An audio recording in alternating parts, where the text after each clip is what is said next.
Szanowni Państwo, nazywam się Malina Wieczorek, jestem prezeską i założycielką Fundacji sm-walczosiebie. Mam dzisiaj niebywałą przyjemność rozmowy z profesorem Stephenem Hauserem, dyrektorem Departamentu Neurologii Uniwersytetu Kalifornijskiego w San Francisco, autora bestsellera Kiedy twarz się śmieje, a mózg płacze. Good morning, Mr. Professor. Good morning. On behalf of the MS5 for Yourself Foundation, I would like to welcome you in Poland and thank you very much for accepting the invitation for this conversation. It's my great pleasure to be here. So, can we start? I have a lot of questions. Very good. Let's start. Let's start. I will ask question in Polish, okay? It's be easier for me. So, first question. Co zainspirowało Pana profesora do skupienia swoich badań na stwardnieniu rozsianym i jakie były kluczowe momenty, które ukształtowały Pana rozumienie tej choroby?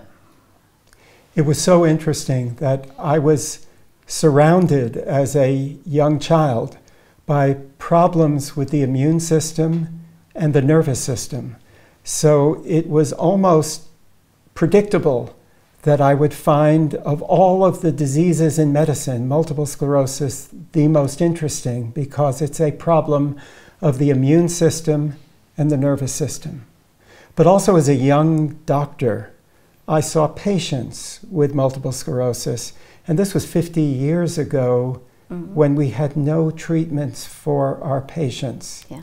And for some, I thought that this was the most unfair thing I had ever seen. These were young, beautiful, smart people, and now they had a problem that yesterday was never on their horizon. And they would often say to me, the uncertainty of the future is as bad as the diagnosis. How can I plan? How can I have a career, a family? What should I do about my school? Should I tell my children? All of these things became as overwhelming as the problem of MS. So I thought that this was a wonderful way to bring together the exciting new developments in genetics and immunology and medicine to try to solve such an important problem. Pańska praca doprowadziła do opracowania terapii ukierunkowanych konkretnie na komórki B w SM. Historia jest opisana krok po kroku w książce, ale czy może Pan profesor rozwinąć rolę, jaką komórki B odgrywają w postępie SM i w jaki sposób Pańskie badania doprowadziły do tego przełomu?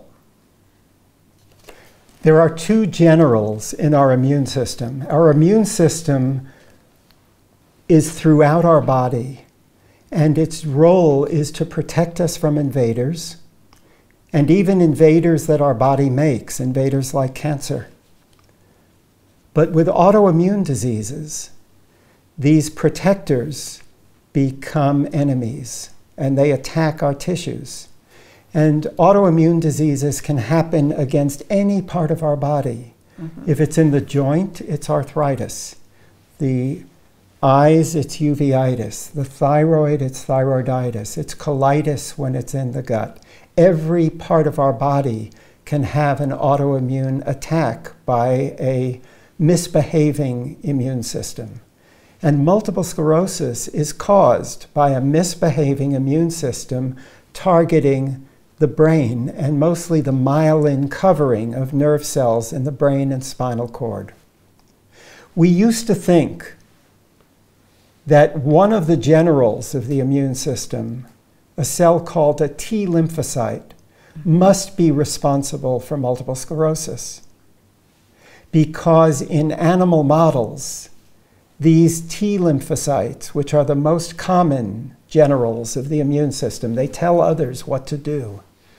These T cells were the cause, they were the culprits, they were the enemies in the mouse and other animal models of multiple sclerosis. But my work led to the realization that it wasn't the T cells at all in human disease, in human multiple sclerosis. It was an overlooked general of the immune system called a B lymphocyte, a cell that is talking to other cells of the immune system and making chemicals that are injuring our tissue. And it was misbehaving B cells that were at the center of the tissue damage in people with MS. So this scientific work led to the development of therapies that target these B cells especially, and have proven to be highly effective, thank goodness, for many people with MS. Yes. Czy zgadza się Pan ze zdaniem, że u części pacjentów z SM od samego początku warto stosować terapie wysokoefektywne? Jeśli tak, to dlaczego? Highly effective therapies are an advantage for the vast majority of people with active MS. When neurologic disability develops, it doesn't recover easily. So protecting against disability is such an important part of treatment for patients. And people with MS are often young, just beginning their professional lives, thinking about marriage. They may still be in school, so much in their lives. And protection against disability with confidence becomes so very important. And also these therapies have shown themselves to have a very wonderful safety record over more than 11 years of clinical trial experience. So the combination of effectiveness and safety is the reason why most people decide that the benefits of therapy are so great that they should begin treatment as early as possible. The new idea is for all, or for part of the patient? I think for almost everybody whose disease is just beginning now. Okay, thank you. Thank you. The reason for that, Yeah? I think that highly effective therapy is very useful for almost all people whose MS is beginning now. Yeah. This is because even if the MS seems mild and only a nuisance to a person, it might change over time. And MS fluctuates from being quiet to being very active. And at one point in time, it's hard to predict the future. So the benefits, even in people with mild disease that seems inactive, are very clear over time. Now, of course, people have to decide that they want to take the medicine. Yes. But I think that if patients are willing to begin treatment, and if the clinician believes that treatment is appropriate, we should fight very hard to remove all roadblocks that prevent treatment. Yeah. But this is a new thinking about not only therapy, about life with MS, yes? I think without question. When my career began, the expectation for the average person with MS is that within 16 years, on average, a wheelchair existence was expected.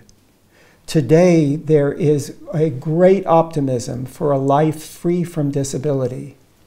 In the long-term extension studies of ocrelizumab, after 10 years of treatment, a patient with relapsing MS can expect one attack on average approximately every 63 years. That's a lifetime free of disease activity.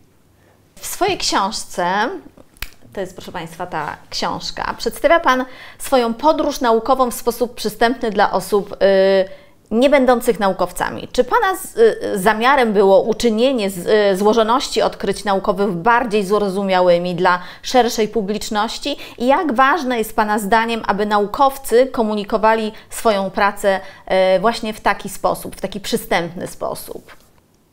So one of my goals in writing this book was to interest the general public in science and describe not only how important it is, but how exciting science is. Second, and especially, I hoped to encourage at least a few young people to take the baton from the old gray hairs and think about a career as a physician scientist. There are very few physician scientists, but they are such important people because they are the people who are walking back and forth between the research laboratory and the bedside and the clinic. They see patients and they also understand and care about science. And then third, I wanted to present an optimistic story that would be fun and engaging to read about one of the great success stories that we've had in brain science, the change in multiple sclerosis from an untreatable disease to a disease that in most people can be very effectively treated and safely. No właśnie, w książce dzieli się Pan historią Andrei, pacjentki z SM. Dlaczego było tak ważne umieszczenie jej w tej książce? Dlaczego stała się inspiracją tak silną do napisania tej książki? Even 45 years later, Andrea is very important to me. She came into our hospital at age 27 with multiple sclerosis that was very aggressive. It was the most aggressive form of multiple sclerosis any of us had ever seen. In English, we say multiple sclerosis usually comes as a lamb, not a lion. It usually comes slowly, but in Andrea, it came explosively.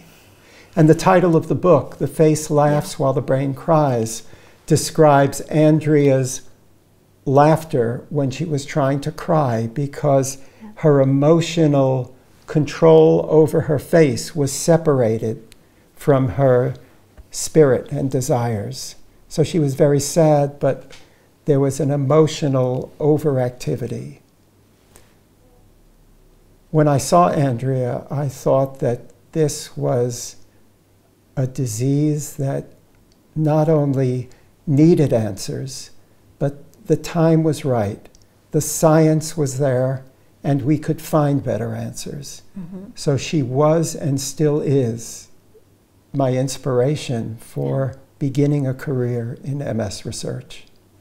Czy z Pana doświadczenia może dojść do sytuacji, w której choroba postępuje, mimo że pacjent jest leczony i dobrze się czuje? Czy może coś takiego się dziać w mózgu, że to się dzieje mimo leczenia, ten postęp choroby? Yes, MS is not cured. And especially when treatment does not begin early, a degenerative, progressive form of MS develops. And we know that our treatments are partially effective against this progressive disease, but not completely effective. And that is why the central goal of current work is to solve progression.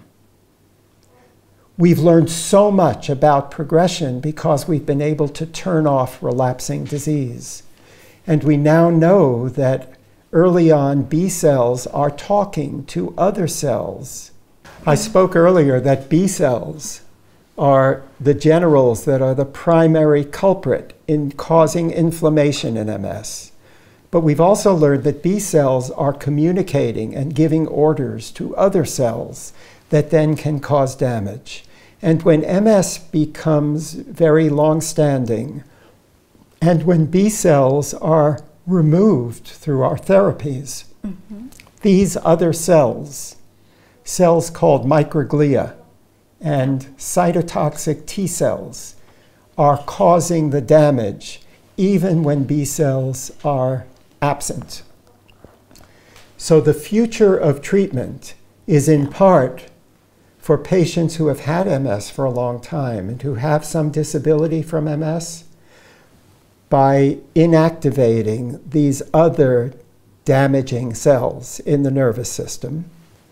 But we also hope that through earlier treatment and maybe even better B-cell targeted treatment, we might be able to have a greater impact on progressive MS.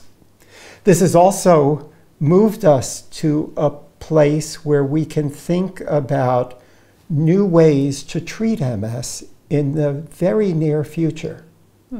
Perhaps more effective B-cell treatment at the beginning, very aggressive B-cell treatment at the beginning. We're thinking of MS and other autoimmune diseases the way we think of cancer, that we would begin with a more aggressive treatment and then a maintenance treatment and then stopping treatment and monitoring. And we now have the tools called biomarkers, imaging markers, and blood markers that can tell us if MS has quieted down, not only in terms of how people feel, but below the surface. And I think we're headed to a point where we can speak about complete remission in patients and stopping therapy and monitoring. And we can also begin to think about what is a cure.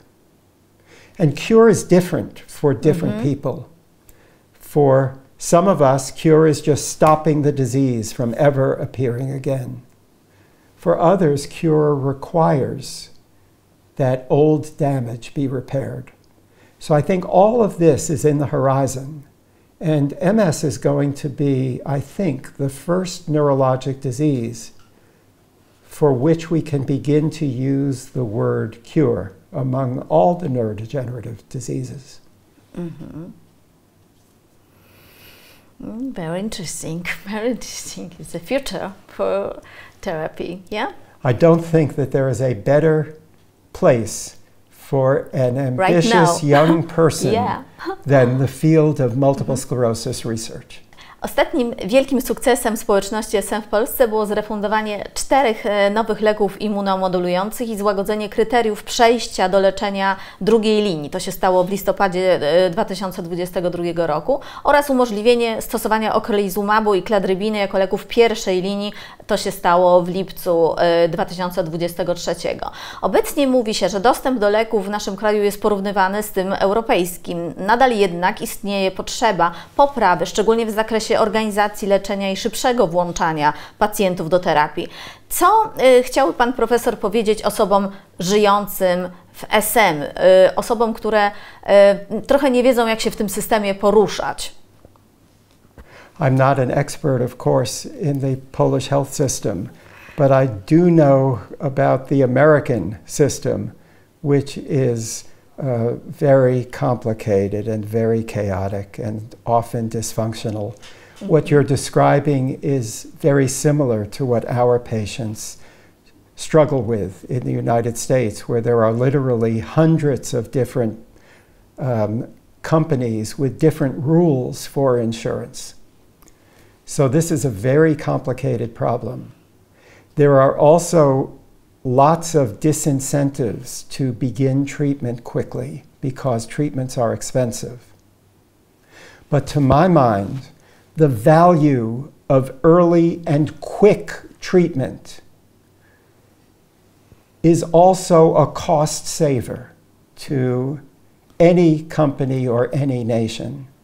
It's a cost saver in terms of disability prevented. In the United States, we can get MRI scans all the time, but we have to fight for drugs given to our patients. For infusion drugs, the cost of the infusion can be 15 times the cost of the drug. You may know that ocrelizumab will soon have a subcutaneous injection formula, which hopefully will cut down on the price significantly. But I think that the things that our patients need are things that we have to advocate for very strongly as a united community with patients, providers, the public at large, government. We all need to work together with industry to make sure that early access to things our patients need is possible. A great example in the United States is that we're also unable to get physical therapy for our patients and have that reimbursed. It is so important for wellness and general health and physical activity to be maximized in people with MS. It's as important as the drugs that we need to keep the inflammation at bay. So I agree that this is a very complicated problem. I think in Poland and throughout the European Union, there is progress, and that's good news. And the cladribine and ocrelizumab approvals for first-line therapy in Poland are going to be an important part of that. Yes. But I think we have to fight very hard. And in the United States, much of what I do to help patients is try not to have the drug begin 2 or 3 months from now, but next week. So sometimes even that kind of delay can make a difference for patients. Panie profesorze, mówi się, że terapie są skuteczne, jeśli są stosowane regularnie. Ostatnio te terapie, które pojawiły się, terapie wysokoskuteczne, polegają na tym, że pacjenci nie muszą na przykład codziennie stosować jakiegoś leku. Jak z perspektywy pacjentów pana profesora zmieniały się te formy leczenia i co pacjenci w tym cenią? W tych innych, łatwiejszych formach? I'm not a patient, but what my patients tell me is that when they can have a treatment that's only given at rare intervals, for Ocrevus it is given every 6 months, they almost forget about their MS in the interim. And that is just a wonderful, life-affirming advantage for people. Every 6 months is easy to devote a few hours for an infusion, knowing that you won't have to come back for another 6 months. So I think that's incredibly important. And also a big problem in many of the therapies that we give is that they have side effects. And over time, people don't want to take the medicine because they want to avoid the side effects. Now, fortunately, ocrelizumab doesn't have these side effects, but the fact that it's given by infusion makes compliance 100%. So even people who want to forget about their MS, we know that they're still getting their medicine, whereas with a home-based therapy, one doesn't always know if we're taking our medicine. Sometimes I don't tell my doctor the truth about everything that I'm taking. If I forget to take things, I'll say, yes, I'm doing it, because I don't want to disappoint my doctor. But the beauty of an infusion or an injectable therapy that is given by a healthcare provider is that we know for sure that the treatment's been given. W książce stwierdza Pan, że leczymy pacjenta, a nie chorobę. Co to oznacza według Pana profesora? In medicine, we're sometimes taught to think about signs of disease and names of diseases and prognosis of the problem. Neurologists care that the reflex is too brisk, that when they tap the knee, it jumps too much. Patients don't care about that. Patients care that they can't dance the way they used to. So I think as physicians and for all clinicians, it is so valuable to walk in the shoes of our patients and see the problem from their perspective. Things that we care about that they don't care about shouldn't be as important to us. It's what patients care about that is most important. As their advisors, we also have to be on the lookout for problems in the future that people don't see today, and we need to help inform patients about the future. But it is so important for us to, as clinicians, remember what it is like for us when we are the patient. And ultimately, everybody becomes a patient. Mr. Professor, thank you very much for this conversation. It was a great pleasure. And in the end, could you give us a key message for our patient? How to live, how to be happy with MS? I think that we are so lucky today with the progress that has been made by so many thousands of people, and especially progress that's been possible because of courageous patients who trusted us, who had confidence and courage, and participated in the clinical trials, without which none of this progress would have been possible. So for patients, I would say we've made wonderful strides together. Even better things are in the near future. And for the moment, my advice would be to be optimistic. Yeah. Because optimism is as important as anything else in controlling the immune system. Mm-hmm. Work hard to be as healthy as possible. Mm-hmm. And please consider taking highly effective medications.